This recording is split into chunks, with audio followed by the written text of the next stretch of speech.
hppodcraft.com.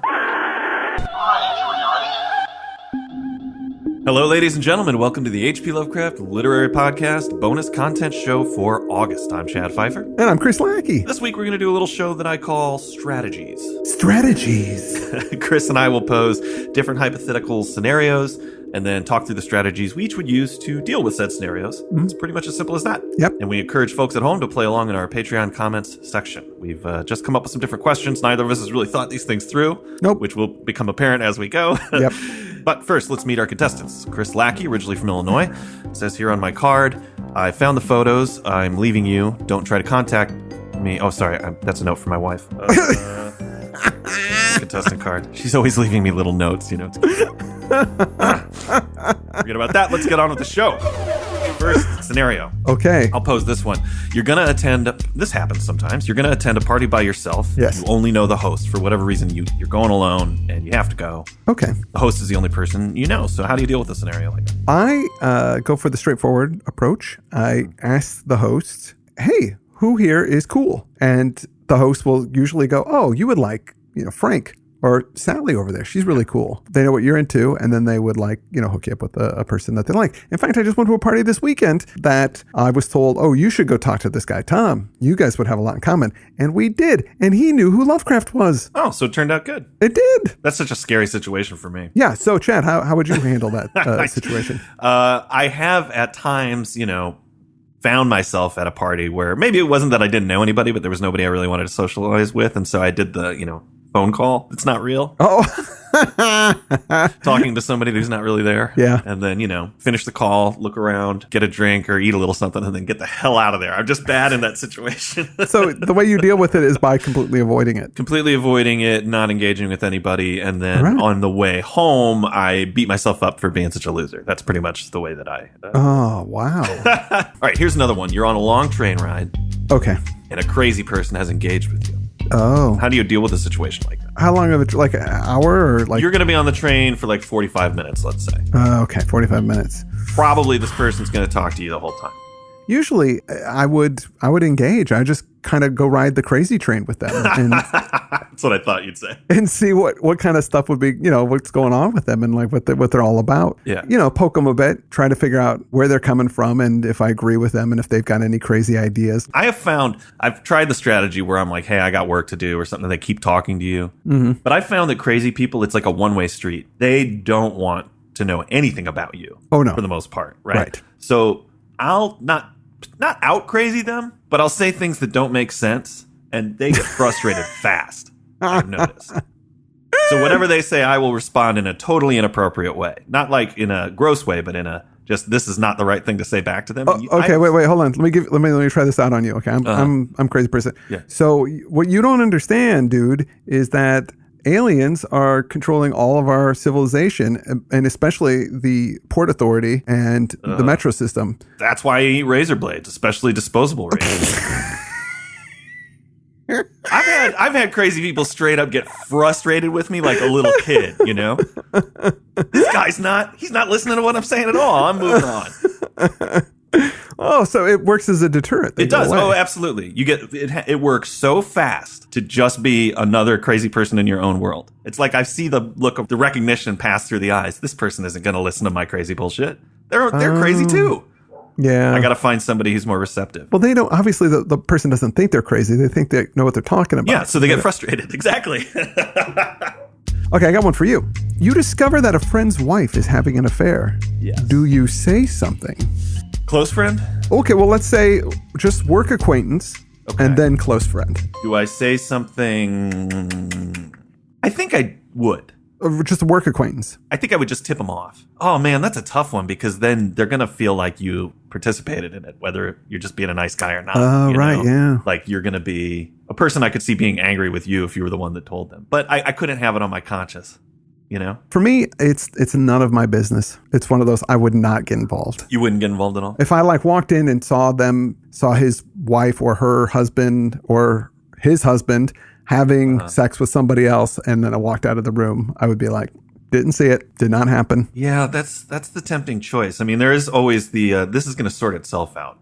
I don't really need to do this for them. It's another person's relationship. So you don't really know what goes on within the relationship. You don't know if that is okay.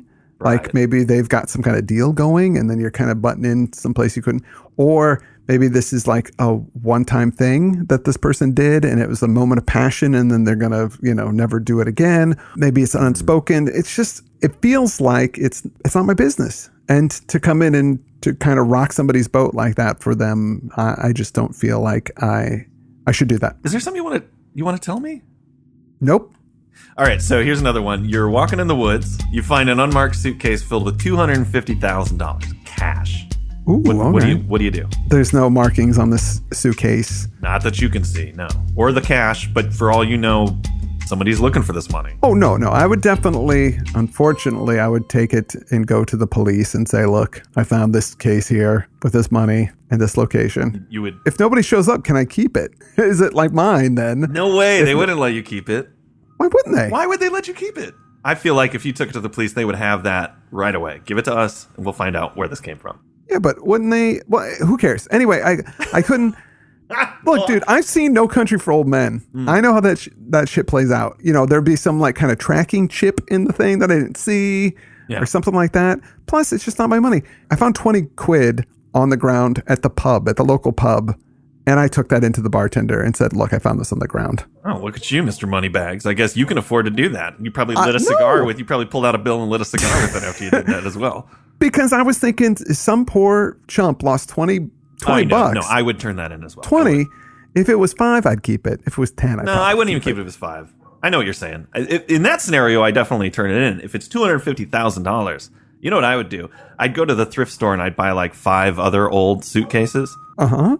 And I'd put them in my apartment and with that one. Uh-huh. And I would just sit on it because that's retirement money, man. I wouldn't spend it now. I'd wait. Now, if somebody said, showed up at the door and they're like, we're looking for the suitcase, we think you have it, I'd go, you can look through my suitcases. I like vintage suitcases. I did find one in the woods, but I didn't even open it up. I just put it with my other, and I'd have the other suitcases. I'd say, I don't know what's in any of those. I just got them all from good, that's just something I collect. No. See, off scot-free. I couldn't do it. If nobody shows up, old man Pfeiffer's got some cash to spend. You know what I'm saying? Yeah. I'd sit on it for a couple of decades. I just couldn't do it. It would be on my conscience the whole time. I would be. For some reason, it's the reason it's a lot of money. I feel less bad about it. Mm-hmm. Like nobody was carrying that around because it's their income. Oh, right. Yeah. Something nefarious was going on. It's drug money or a payoff, or there's something about it where I go, if it's $40, I'm like, somebody needs this. Yeah. But $250,000 cash in a suitcase. But but see, I'm going the other way with it, as in like, I think you're right, but I'm afraid that those dudes would want that money. And that's a lot of money that people would be spending a lot of effort to try and figure out what the heck happened to that money. But I think even a narco, even like a really seasoned criminal, once I explain my vintage suitcase fixation, they'd buy it. Okay, I got one for you here. Mm-hmm. So you can rip off a well-known work of art and pass it off as one of your own without any consequences. Would you? Nobody will ever find out. Yeah, no. It's like... it's supernatural in a way. Yeah. Like I just suddenly get to put my name on it and it's mine. Maybe a song. Your friend is a dude who like makes music and then he dies. And then sent you this song and it is awesome. It's like one of the best songs ever that you've ever heard. And it like you play it for other people and they're like, oh my God, this song is awesome. Would you take credit? Could you go, yeah, I wrote that song? I couldn't do it. I couldn't do it. No. Part of me wants to, because, that's the same as being related to somebody or something, right? It's just like an advantage you get out of the gate. Yeah. I think I'm a good musician, and if I could have one hit, then I would have enough status that I could then be able to have the time and the resources to produce what I want. And some people are just born into a situation like that.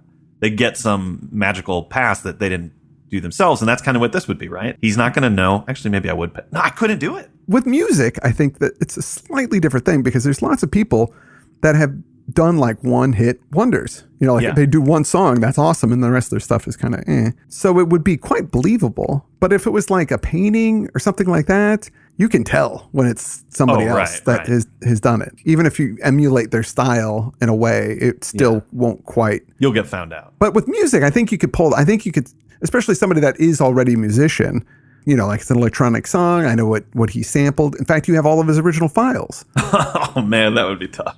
I still don't think I would do it. Maybe I'd try and figure. Maybe I would do a pass on producing it, and then I'd say, this is the thing I produced, and I'd make it into I'd show a bunch of sad pictures of him in the video and make money off of it that way. Here's the scenario for you. Okay, you have a boss, kind of a jerk.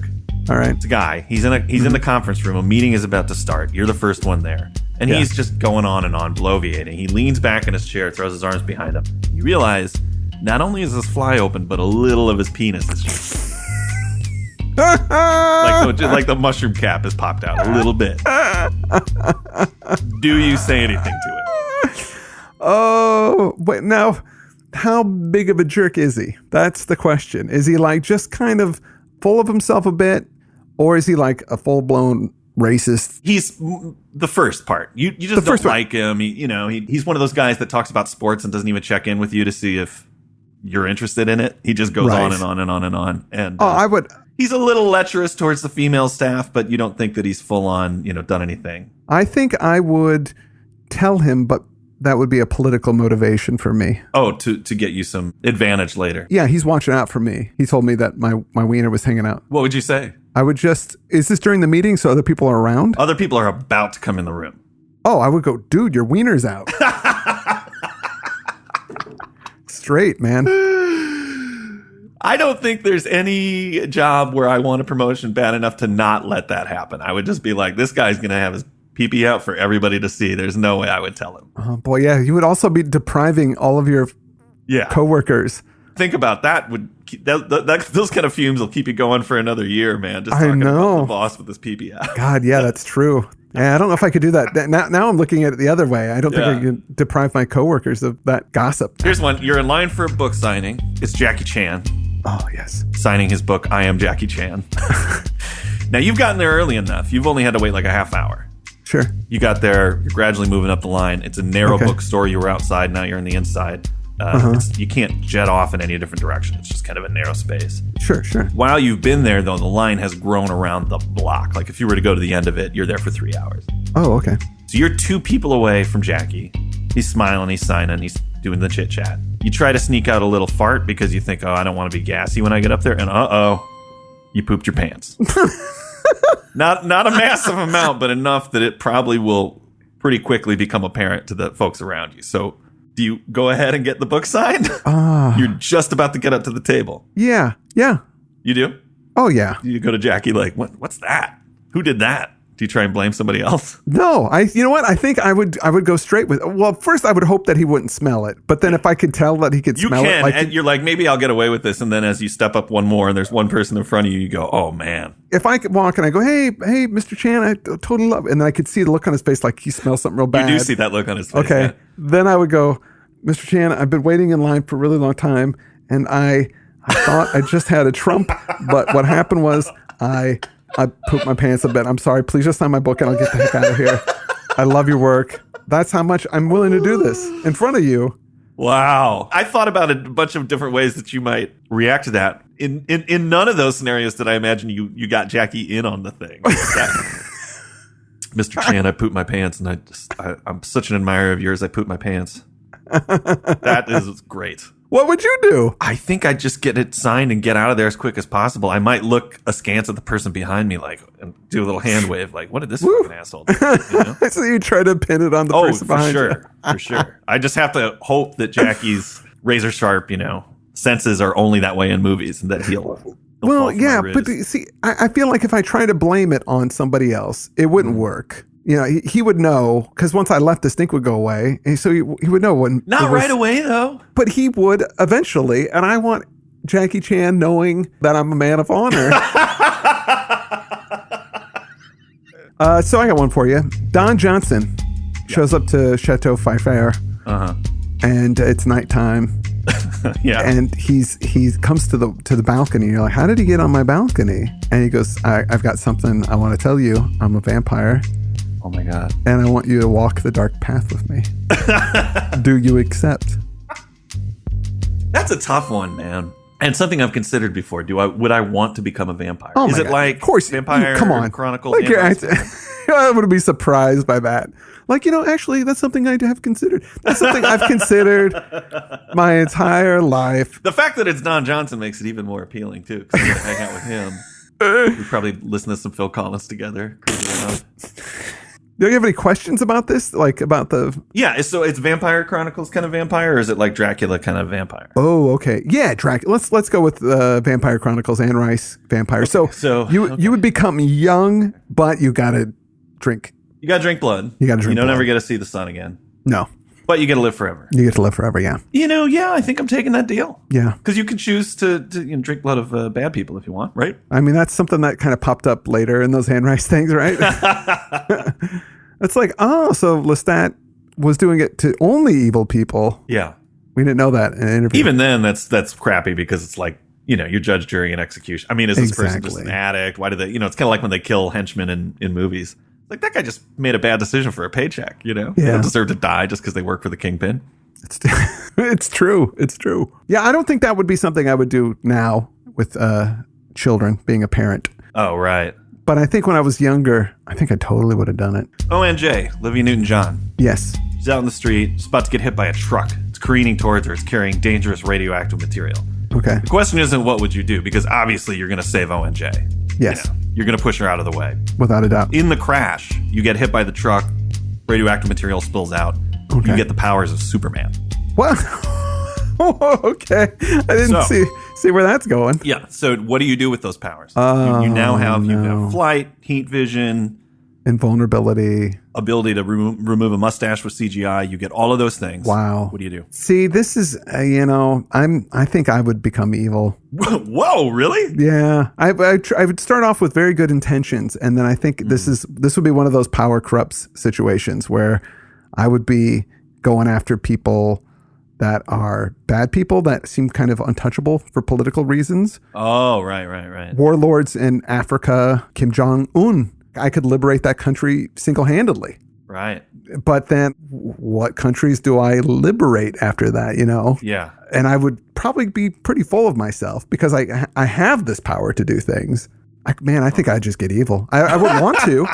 I wouldn't want to. I try, but I think I would succumb to the lure of power and start justifying all of the stuff I was doing to the point that I just made myself emperor of the world. I wouldn't want to. I'd try and fight it, and maybe I'd try and find some close people to help guide me. But then by doing that, they're going to be targets. Yeah, that's true. But then again, if somebody killed you to get to me, I'd destroy their entire country. Oh, you murder innocent people? Oh, yeah. Oh, that's sweet. That's what...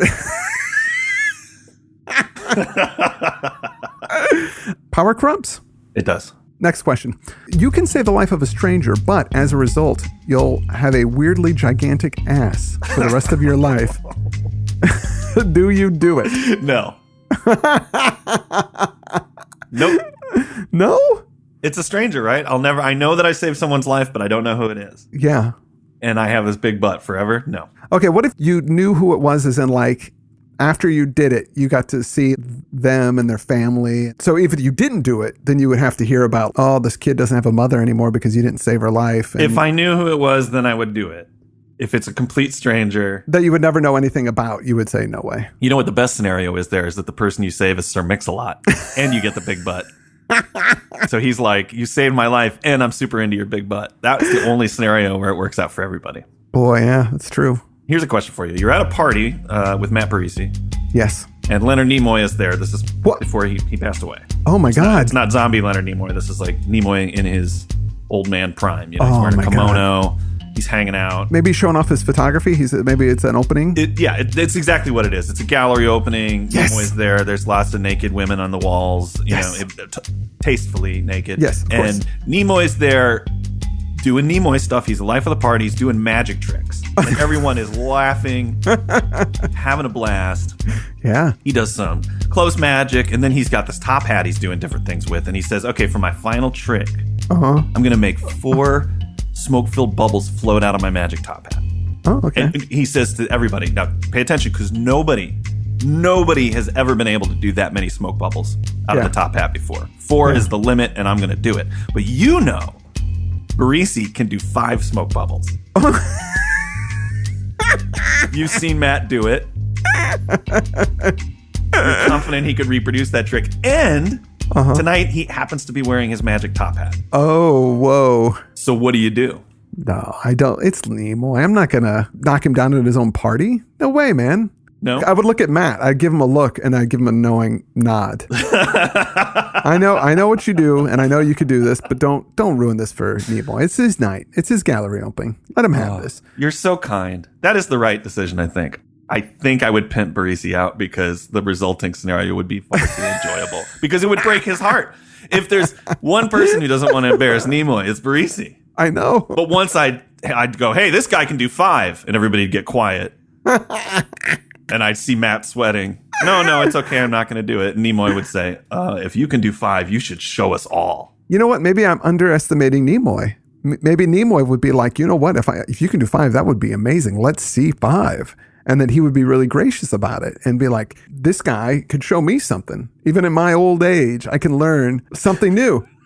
Well, I think he would definitely, he'd be gracious at first because Nimoy doesn't think Matt. I mean, look at Matt. That guy can't make 5 bubbles out of a magic hat. So he'd be really gracious. And then Matt would come up and in kind of an embarrassed way, do the trick. All 5 smoke bubbles come out. And then I think Nimoy would go, oh my goodness, what was your name? And he'd go, Matt Barisi, sir. And he'd go, Matt Barisi. Storm out of his own gallery opening. I don't think so. I think that's you know what I think would happen. This is my side. You tell him Matt Barisi, he would do the trick, and then Leonard Nimoy would be impressed by him and want to know more about Matt, and then they would become really good friends, and then maybe even on his deathbed, Matt Barisi would be there with him and say, you know, I'm so glad that we got to be friends. And Nimoy would go, let me see the trick just one more time.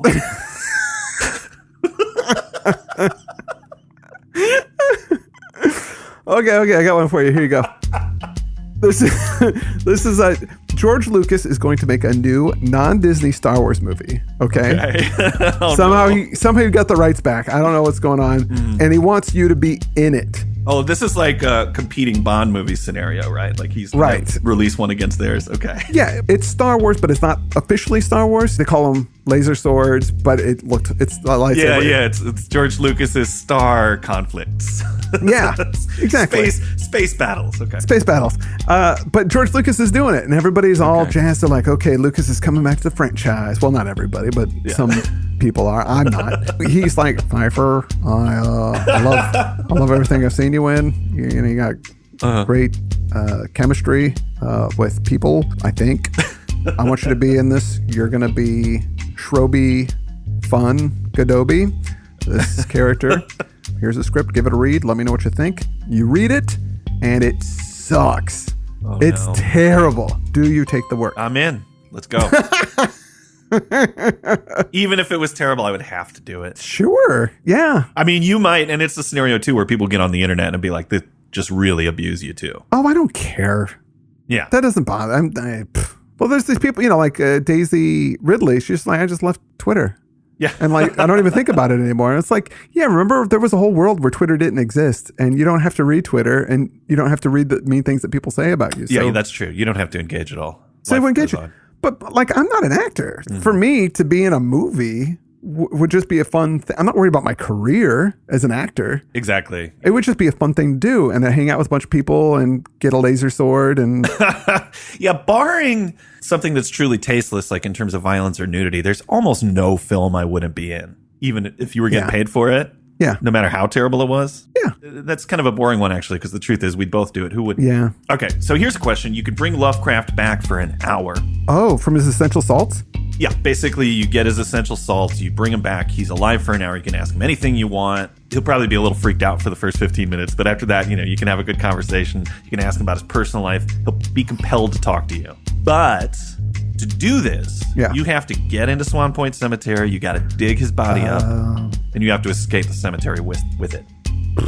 That well-known, well-lit grave. Yeah. And you don't have any magic powers that are going to help you do that. No, That's I'm just a guy. Crime. You're just a guy. You have to commit that crime. Would you even try? Gosh, I don't know. That is a good question. Because you could be unsuccessful and just go straight to jail. Yeah, of course. Well, I mean, I'm just trying to figure out if I really would want to talk to Lovecraft. I would say no, just because I don't want to risk going to jail. And it's kind of a weird thing to want to do. Like, I don't even know if I would do it if I could do it. Like, if somebody said, "Oh, here, you've got Lovecraft's remains and his essential salts you can make with this formula. You can bring him back and hang out with him for an hour before he goes back to his dead state." I felt like Lovecraft was the appropriate choice in this question since we do a Lovecraft podcast. But, I think my first question would be, can I do this with somebody else? Is there anybody else I could talk to? Yeah, like, Einstein? FDR. And I go, hey, dude, we won. It ended. Oh. Because I always feel bad about these guys that put all their time and effort into wars and then die before they find out what happened. Right.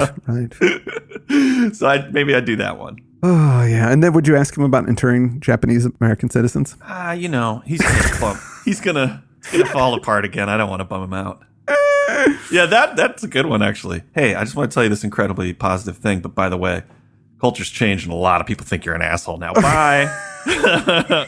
Bye. This is somewhat related to our recent episodes on Don't Look Now. Okay. You're touring with a band. You're the guitarist. Yeah. Another band that you're opening for. But you're not super successful. You're in the van. You're really doing it. Mm-hmm. Another band that you're opening for offers their house to stay in when you're in their town. Mm-hmm. Long day, long trip, long show. You get there, and the place is pretty gross. They have a lot of cats and dogs. You can see there's like turd fragments in the carpet, so you're not going to be wanting to sleep on the floor. Oh, God. But you've got a big band. They have a big band. Every couch is occupied in that house. There is a bedroom on the first floor, and there's a double bed in there. When you peek in, you see there's a space on the bed, but Donald Sutherland is in it. What? He's passed out, and he's totally naked above the covers. You see everything. Okay. Do you take the spot next to him? All right. Now, boy, I got a lot of questions here for this one. It's not straightforward. There's somebody in the bathtub. Like, there's nowhere but the floor or this spot. Okay. No, I get it. Is Donald Sutherland, would he be angry with me? Is this cool? You don't know him. Yeah. You recognize, you go, that's Donald Sutherland, and he's naked, but he is sound asleep. I feel like that would be a violation of his space, and I couldn't do that. No. No, I couldn't do it. I mean, it's it would be cold kind of outside. You can't go out and sleep in the car. It's cold. I know. I would have to sleep on the poopy floor. Oh, you'd sleep on the poopy floor? It feels like a violation to go in there and lay in his bed, especially if he's naked. I guess I could say, hey, man, I could wake him up. You'd wake him up? I guess I would wake him up because I really don't want to sleep in poop. So I go, hey, hi. They said I could sleep in here. Is that cool? As you're saying that, he's pulling you in for a kiss. See, you shouldn't have woken him up. You don't even get a chance. He's like, come here. Well, it is Donald Sutherland. I see. And you're on tour with a band. I mean, these kind of things happen, you know? You're going to get up to some hijinks with Donald Sutherland once or twice if you've ever toured with a band. Yeah, if you're in a band, that's just par for course, man. All right. Well, I feel like we sorted out some important stuff today. Yeah. Well, one last one for you, Pfeiffer. 3 wishes. What would you wish for? Of course, you can't wish for more wishes. World peace. Okay. Unlimited life. Like immortality? Or do you mean like... Immortality. Okay. Oh, boy. See, for the third one, I'd want to say resources, because if you don't have those and you're immortal, that could really stink. But that's my third wish, and I got to say a night in bed with a naked Donald Sutherland. See, I was going to say to be in a new George Lucas Star Wars film, to be able to make 5 bubbles come out of a hat, and to have the powers of Superman. All those are good choices, man. Wait, remember what I said would happen when I got the powers of Superman? Oh, wait a minute. No! Well, luckily, I wished for world peace, so you try to destroy everything, and it just doesn't work. Oh, no, I would make world peace by force. Oh, it's like a monkey's paw thing. I shouldn't have wished for that. Thanks a lot, Pfeiffer. Okay. Well, that's all we got for strategies. I think it's convincing that if you guys are ever in a situation you don't know how to work out, we're the guys to ask. We know stuff. So also, I want to hear how you guys would deal with these circumstances and situations, these scenarios, as Pfeiffer put it. So please, on Patreon comments, let us know, because I'm sure you guys have some really good ideas, probably way better than we do. Probably way better than we do. And if there's any scenarios you'd like to pose for us to address in a future show, we're happy to do that as well. That's all we have for today. I'm Chad Pfeiffer. I'm Chris Lackey, and you've been listening to the H.P. Lovecraft Literary Podcast bonus content. You can hear it all on Patreon, which you just have. Thanks, folks, for tuning in. Bye-bye. hppodcraft.com